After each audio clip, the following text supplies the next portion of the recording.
with this whole operation to gather water to protect all the game species and all the stuff in the desert that needs water to survive, with sort of the water situation that we have going on in the in the Southwest, especially Arizona, since we're basically like the furthest south. So, when you're talking about securing water rights, we're definitely one of the last ones to be on the priority list. How much would you say that a lot of these animals, these species, a lot of this life depends on these water catchments?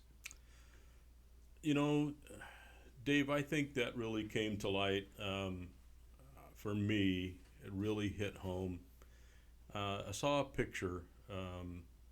One of the wildlife managers at the Region 4, there was a big debate going early in 2000.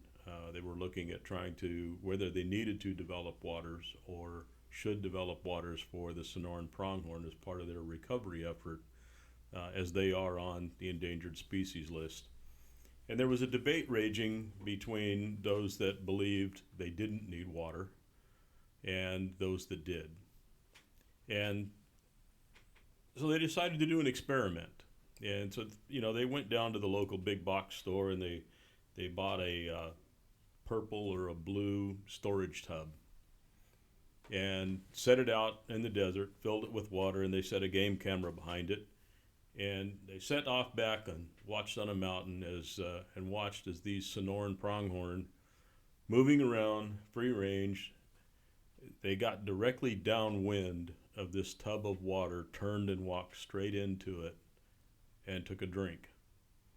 And for me, I think that was probably one of the most humbling photographs I've seen, just knowing you can take a bucket of water and set it in the desert and these animals will find it. Somehow they will find that water.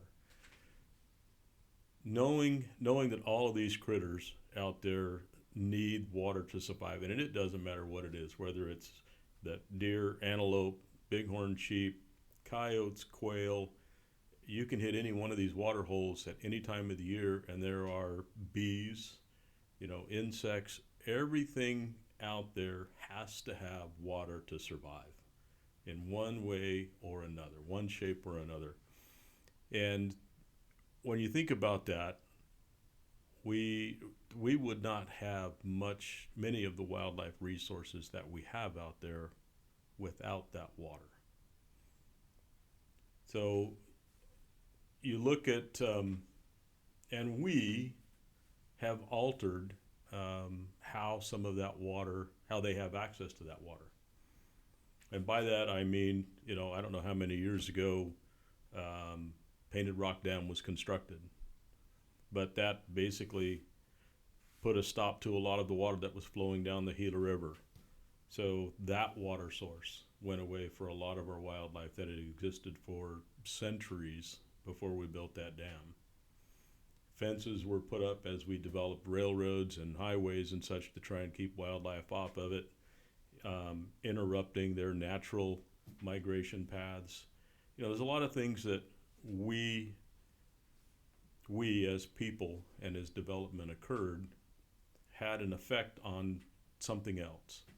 We began recognizing that and countering that now so that we can get these species introduced back into their native habitats, their native areas, and get them water that they need to survive.